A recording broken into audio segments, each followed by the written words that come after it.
ദർശനൊപ്പം നടന്നു വരുന്ന വേദികയെ കണ്ട് ആമിയുടെ മുഖം ദേഷ്യത്താൽ ചുവന്നു.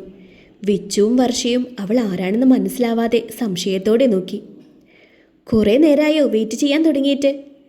ചോദ്യം വിച്ചുവിനോടായിരുന്നുവെങ്കിലും നോട്ടം ഇടയ്ക്കിടെ ആമിയിലേക്കും നീണ്ടു. അവളത് കണ്ടെങ്കിലും പാടെ അവഗണിക്കുന്നത് പോലെ തന്നെ ഇരുന്നു. ഏയ്, ഒരു 15 മിനിറ്റ്. പിന്നെ വെയിറ്റർ വന്ന് നിന്നതുകൊണ്ട് കുറച്ച് ഐറ്റംസ് ഓർഡർ ചെയ്തു. പിന്നെ എന്തെന്ന് വെച്ചാൽ പറയാം. ഓ, അങ്ങനെയാവട്ടെ. ആ, പിന്നെ പരിചയപ്പെടുത്താൻ മറന്നു. ഇത് വേദിക, അച്ഛൻ്റെ ഫ്രണ്ടിൻ്റെ മകളാണ്. ഓ, എനിക്കറിയാം. അന്ന് പറഞ്ഞിരുന്നല്ലോ. ഇയാളും പിന്നെ ബ്രദറും കൂടിയല്ലേ നിങ്ങളുടെ ഓഫീസിൽ വരാറുള്ളത്? ആ, അതെ. ആമിയെ ഒന്ന് നോക്കി അവൾക്കരികിലായി തന്നെ വേദികയിരുന്നു. അന്ന് ആമി വന്നു പോയ ദിവസം ലതാമ്മയ്ക്ക് ഡ്രസ്സ് എടുക്കാൻ പോകുന്ന കാര്യം അവൾ സംസാരിച്ചത് കൊണ്ട് തന്നെ വേദികയുടെ അമ്മ ആമി ആരെ പറ്റിയാണ് പറഞ്ഞത് എന്നൊക്കെ ചോദിച്ചറിഞ്ഞിരുന്നു. അതുകൊണ്ട് തന്നെ ദർശൻ വിച്ചുവിനെയാണ് കാണാൻ വന്നതെന്നറിഞ്ഞപ്പോൾ വേദികയ്ക്കും കാണാൻ ആഗ്രഹമുണ്ടായി. പ്രധാന കാരണം ആമി കണ്ടെത്തിയ ആളിൽ എന്തെങ്കിലും തെറ്റ് കണ്ടെത്തുകയായിരുന്നു. എന്നാൽ വിച്ചുവിനെ കണ്ടപ്പോൾ ഒരു കുറ്റവും എടുത്തു പറയാൻ പറ്റില്ല എന്ന് ഒറ്റ നോട്ടത്തിൽ തന്നെ വേദികയ്ക്ക് മനസ്സിലായി. എങ്കിലും ദർശനൊപ്പം ഇങ്ങോട്ടുള്ള യാത്രയിലുടനീളം ആമിയെയും അവരുടെ വീട്ടുകാരെയും അവർ ദർശനോട് ദേവിയോടും ചെയ്ത തെറ്റുകളെക്കുറിച്ചും പറഞ്ഞുകൊണ്ടിരിക്കുകയായിരുന്നു വേദിക. എല്ലാം മൗനത്തോടെ ദർശൻ കേട്ടിരുന്നത് അവൾക്ക് ഒരുപാട് സന്തോഷം നൽകി. ഈ ചേച്ചിയുടെ കാര്യമാണോ അന്ന് പറഞ്ഞത്? ആരും കേൾക്കാതെ വർഷ പതുക്കെ ചോദിച്ചു. ആ, ഇതുതന്നെയാണ് ആ പിശാശ്. ആമിയും ആരും കേൾക്കാത്ത രീതിയിൽ വർഷയോട് പറഞ്ഞു. ദർശനും വിച്ചുവും കൂടി വാഷ്റൂമിലേക്ക് പോയി. വേദികയും അവർക്ക് പുറകെ തന്നെ എഴുന്നേറ്റ് പോയി. ആമിയും ദേവിയും വർഷയും മാത്രമായി അവിടെ. ഈ വേദികയ്ക്ക് വർണ്ണയുള്ളപ്പോൾ വന്നാൽ മതിയായിരുന്നു അല്ലേ? അതെന്താ ചേച്ചി? മനസ്സിലാവാത്തതുപോലെ വർഷ ചോദിച്ചു. ദേവിയും ആമിയെ തന്നെ എന്താണെന്നുള്ള രീതിയിൽ നോക്കി. അല്ല, അപ്പോഴായിരുന്നുവെങ്കിൽ വേദികയെ പരിചയപ്പെടുത്തി കൊടുക്കാമായിരുന്നല്ലോ. വിച്ചുവേട്ടൻ്റെ ഭാര്യയാവാൻ പോകുന്ന കുട്ടിയാണെന്ന് പറഞ്ഞ്. അതെന്തിനാ? ദേവി ചേച്ചി നന്നായിട്ട് പെർഫോം ചെയ്തല്ലോ. പെർഫോമൻസ് ഒക്കെ നന്നായിരുന്നു. പക്ഷേ അതെന്താ ഒരു പക്ഷേ ചേച്ചി? അല്ല, ലുക്ക് വൈസ് ഇവൾ ഓക്കെയാണ്. പക്ഷേ ഹൈറ്റ് ഇവൾക്കും എനിക്കൊക്കെ ഒരേ ഹൈറ്റല്ലേ? വിച്ചുവേട്ടനെ നോക്കിക്കേ, നല്ല പൊക്കമുണ്ട്. വേദികയ്ക്കും അത്യാവശ്യം നല്ല പൊക്കമുണ്ട്. രണ്ടുപേരും കൂടി നടക്കുമ്പോൾ നോക്കിക്കേ, നല്ല ജോഡിയാണ്. ദേവിയെ ഇടം കണ്ടിട്ട് നോക്കിക്കൊണ്ട് ആമി പറഞ്ഞു. വർഷയെ നോക്കി ഒന്ന് കണ്ണിറുക്കി കാണിക്കാൻ മറന്നില്ല അവൾ. പിന്നീട് അവരെല്ലാം തിരിച്ചു വന്നതുകൊണ്ട് അവൾ ആ സംസാരം നിർത്തി. എല്ലാവരും ഒന്നിച്ചിരുന്ന് ഭക്ഷണം കഴിച്ചു. കൈ കഴുകുന്ന സമയത്ത് യാദൃശികമായി ദേവിയുടെ അടുത്തായി വിച്ചു വന്നു നിന്നു. വാഷ് ബേസിന് മുൻപിലായുള്ള മിററിൽ കൂടി അവളൊന്ന് നോക്കി. ആമി പറഞ്ഞത് ശരിയാണ്. വിച്ചുവിന് ഒപ്പം നിൽക്കുമ്പോൾ തോളിന് കുറച്ച് കുറവാണ് തൻ്റെ പൊക്കം. അവൾ ഇട്ടിരിക്കുന്ന ചെരുപ്പിലേക്ക് നോക്കി. ഹീൽ ഒട്ടുമില്ല. ഉപ്പൂറ്റി ലേശമൊന്ന് പൊക്കിക്കൊണ്ട് അവൾ നോക്കി. അപ്പോൾ തോളിന് കുറച്ച് മുകളിലായി പൊക്കമുണ്ട്. വലിയ കുഴപ്പമൊന്നുമില്ല, അവൾ സ്വയം മനസ്സിൽ പറഞ്ഞു നോക്കി. ഇപ്പുറത്തെ വശത്തായി ഒളിഞ്ഞു നിന്നുകൊണ്ട് ആമി ഇതെല്ലാം കാണുന്നുണ്ടായിരുന്നു. അവൾ വാപ്പൊത്തിയൊന്ന് പതുക്കെ ചിരിച്ചു. എന്തോന്നാ ഈ ഒളിഞ്ഞു നോക്കിക്കൊണ്ട് ചിരിക്കുന്നത്? അവൾക്കടുത്തായി വന്നു നിന്നുകൊണ്ട് ദർശൻ ചോദിച്ചു. ചുമ്മാ. അവരടുക്കുന്നത് കാണാൻ ഒരിഷ്ടം. ആര്? അതിനുത്തരം ഒന്നും മാമി പറഞ്ഞില്ലെങ്കിലും അവൾ ദേവിയെയും വിച്ചുവിനെയും നോക്കി. അവനും അവർ നിൽക്കുന്ന വശത്തേക്ക് നോക്കിയൊന്ന് പുഞ്ചിരിച്ചു. ഭക്ഷണം കഴിഞ്ഞ് എല്ലാവരും ഹോട്ടലിന് മുൻപിലായി തന്നെയുള്ള കായലോരത്തെ വശത്തേക്ക് നടന്നു. അവിടെയുള്ള ബെഞ്ചുകളിലായി ഇരുന്നു. ദർശനം വിച്ചുവും മാറി നിന്ന് സംസാരിക്കുകയായിരുന്നു. വലിയ താല്പര്യമൊന്നും ഉണ്ടായിരുന്നില്ലെങ്കിലും ദേവിക്ക് ഒന്നും തോന്നരുതല്ലോ എന്ന് കരുതി ആമിയും വർഷയും വേദികയോട് 1-2 വാക്ക് സംസാരിച്ചു.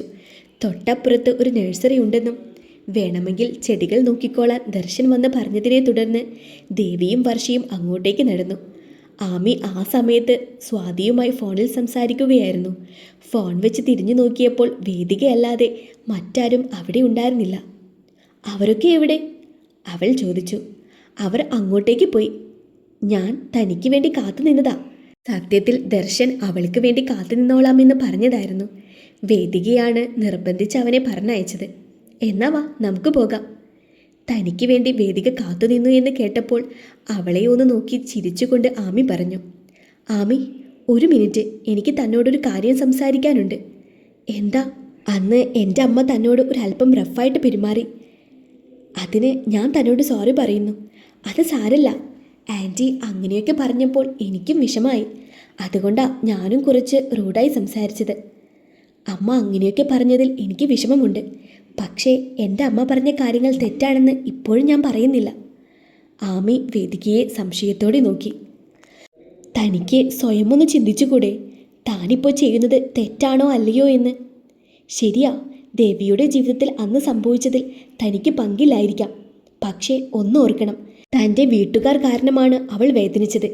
ഇപ്പോൾ അറിഞ്ഞോ അറിയാതെയോ താനും ആ തെറ്റിൽ ഉൾപ്പെട്ടു പോയി ആമി. ആമി പകപ്പോടെ വേദികയെ നോക്കി. അവൾക്ക് അന്നേരം തിരിച്ചു പറയാൻ മറുപടിയൊന്നും ഉണ്ടായിരുന്നില്ല. അത് വേദികയ്ക്ക് തുടർന്ന് സംസാരിക്കാൻ ധൈര്യം നൽകി. എല്ലാം മറന്ന് പുതിയൊരു ജീവിതം നേടിയെടുക്കാൻ ആ പെൺകുട്ടി ഇപ്പോൾ ശ്രമിക്കുകയാണ്. താനും അതിന് സഹായിക്കുന്നുണ്ടെന്ന് എനിക്കറിയാം. പക്ഷേ ആത്മാർത്ഥമായി അതിന് ആഗ്രഹിക്കുന്നുണ്ടെങ്കിൽ താൻ എന്താ വേണ്ടത്? ആമിക്ക് സ്വയം ഒന്ന് ചിന്തിച്ചുകൂടെ? താൻ കൂടെയുള്ളപ്പോൾ ദേവിക്കുണ്ടാകുന്ന സങ്കടം എത്രയായിരിക്കുമെന്ന്. ഞാൻ കൂടെയുള്ളപ്പോൾ ദേവി എന്തിനാ സങ്കടപ്പെടുന്നത്? നിന്റെ ചേട്ടനെ ഓർത്ത്. നിന്നെ കാണുമ്പോഴെല്ലാം അവൾ ഓർക്കുന്നത് നിന്റെ ചേട്ടനെ ആയിരിക്കും. പ്രണയിച്ച പുരുഷനെ മറക്കാൻ ഒരു പെണ്ണിനും ആവില്ല അഭിരാമി. എത്രയൊക്കെ ന്യായീകരിക്കാൻ ശ്രമിച്ചാലും അതങ്ങനെയാണ്. നിങ്ങൾ കൂടപ്പിറപ്പുകളാണ്. നിന്നെ കാണുമ്പോഴെല്ലാം അവൾക്ക് ഓർമ്മ വരുന്നത് നിന്റെ ചേട്ടൻ്റെ മുഖമായിരിക്കും. അയാൾ ചെയ്ത ചതികളായിരിക്കും. ഒരു പക്ഷേ തനിക്കും ദർശനം വേണ്ടി അങ്ങനെയൊന്നും ഇല്ലെന്ന് ദേവി പറയും. നിങ്ങളെ തമ്മിൽ ഒന്നിപ്പിക്കാനും അവൾ നോക്കും. പക്ഷേ അങ്ങനെയുണ്ടായാൽ ഒരിക്കലും മനസ്സ് തുറന്ന് ദേവിക്ക് സന്തോഷിക്കാനാവില്ല. അതെന്താ അങ്ങനെ? ആമിയുടെ ശബ്ദം വിറയ്ക്കുന്നുണ്ടായിരുന്നു. വേദികയ്ക്ക് അത് കേട്ട് സന്തോഷമായി. എന്താണെന്നോ? തനിക്ക് ബുദ്ധിയില്ലേ? നാളെ താൻ ദർശൻ്റെ ഭാര്യയായി കഴിഞ്ഞാൽ എത്രയൊക്കെ അംഗീകരിക്കില്ലെന്ന് പറഞ്ഞാലും നിന്റെ വീട്ടുകാർ നിന്നെ കാണാനെങ്കിലും അങ്ങോട്ടേക്ക് വരും. അല്ലെങ്കിൽ പരസ്പരം കണ്ടുമുട്ടേണ്ട ഒരുപാട് സാഹചര്യങ്ങൾ നിങ്ങളുടെയൊക്കെ ജീവിതത്തിലുണ്ടാകും. അതെല്ലാം ദേവിയെ എത്രത്തോളം വിഷമിപ്പിക്കുമെന്ന് താൻ തന്നെ ഒന്ന് ആലോചിച്ചു നോക്ക്. കുറച്ചെങ്കിലും സ്നേഹവും ആത്മാർത്ഥതയും ആ പെൺകുട്ടിയോടുണ്ടെങ്കിൽ, അവൾക്ക് നല്ലൊരു ജീവിതം വേണമെന്ന് ആഗ്രഹിക്കുന്നുണ്ടെങ്കിൽ, നിന്റെ കുടുംബക്കാർ ചെയ്തു പോയ തെറ്റുകൾ തിരുത്തണമെന്ന് ആത്മാർത്ഥമായി ആഗ്രഹിക്കുന്നുണ്ടെങ്കിൽ നീ അവരിൽ നിന്നും അകന്നു പോകുകയാ വേണ്ടത്. നിറഞ്ഞ കണ്ണുകളോടെയും വിറയ്ക്കുന്ന ചുണ്ടുകളോടെയും അവൾ നിന്നു. വേദിക, നോക്ക്, തനിക്ക് ദർശയേട്ടനെ ഇഷ്ടമാണെന്ന് എനിക്കറിയാം. തൻ്റെ ഇഷ്ടം നേടിയെടുക്കാൻ എൻ്റെ മനസ്സ് വേദനിപ്പിക്കുകയല്ല വേണ്ടത്. ആവശ്യമില്ലാത്തതൊന്നും പറയല്ലേ ഇങ്ങനെ. അവൾ എങ്ങനെയൊക്കെയോ പറഞ്ഞൊപ്പിച്ചു. ദർശനെ കണ്ടപ്പോൾ എനിക്കൊരു ഇഷ്ടം തോന്നി എന്നുള്ളത് ശരിയാണ്. പക്ഷേ ഞാനിപ്പോൾ പറഞ്ഞത് അതിൻ്റെ ബേസിലല്ല. ശരിക്കും ദേവിയെക്കുറിച്ച് ഓർത്തിട്ടാണ്. പിന്നെ ദർശൻ്റെ കാര്യം എടുക്കുകയാണെങ്കിൽ ദാസൻ അങ്കിളിന് വേണ്ടിയായിരിക്കും ദർശൻ തന്നെ സ്വീകരിക്കുക. അല്ലാതെ തന്നോടുള്ള ഇഷ്ടം കൊണ്ടാവില്ല. പക്ഷേ പിന്നീട് നിങ്ങൾ ജീവിച്ചു തുടങ്ങുമ്പോൾ ഒന്ന് ആലോചിച്ച് നോക്കിക്കേ. പറയുന്നത് കൊണ്ട് ഒന്നും തോന്നരുതാമി. വളരെ സെൽഫിഷാണ് നീ. നിന്റെ സന്തോഷത്തിന് വേണ്ടി ഒരു കുടുംബത്തെ മുഴുവൻ വേദനിപ്പിക്കുകയാണ് നീ ഇപ്പോൾ. ഇത്രയും സ്വാർത്ഥയായൊരു പെൺകുട്ടിയെ ഞാൻ ഇതുവരെ കണ്ടിട്ടില്ല. Vedika, please, are you hurting me? ഇതിലും വലുതായിട്ടാണ് നീ ഇപ്പോൾ ആ കുടുംബത്തെ വേദനിപ്പിച്ചു കൊണ്ടിരിക്കുന്നത്. കുറച്ചെങ്കിലും മനസാക്ഷിയുണ്ടെങ്കിൽ ഒന്ന് ഒഴിഞ്ഞു കൊടുക്ക് ആ കുടുംബത്തിൽ നിന്നും. പറയാനുള്ളതെല്ലാം പറഞ്ഞ സന്തോഷത്തിൽ വേദിക തിരിഞ്ഞു നടക്കാൻ തുടങ്ങി. പിന്നീട് അവളൊന്ന് നിന്നു. ആമിയെ തിരിഞ്ഞു നോക്കി. ഒന്ന് അകത്ത് പോയി മുഖമൊക്കെ കഴുകിയിട്ട് വന്നാൽ മതി. ഇല്ലെങ്കിൽ അവർ ചോദിക്കും എന്താണെന്ന്. വേദിക അകന്നു പോകുന്നതെല്ലാം അറിഞ്ഞെങ്കിലും ഒന്ന് അനങ്ങാൻ പോലും സാധിക്കാതെ ആമി അവിടെ തന്നെ നിന്നുപോയി. എന്നാൽ ഇതെല്ലാം മറഞ്ഞു നിന്ന് ഒരാൾ കേട്ടത് രണ്ടുപേരും അറിഞ്ഞതേയില്ല.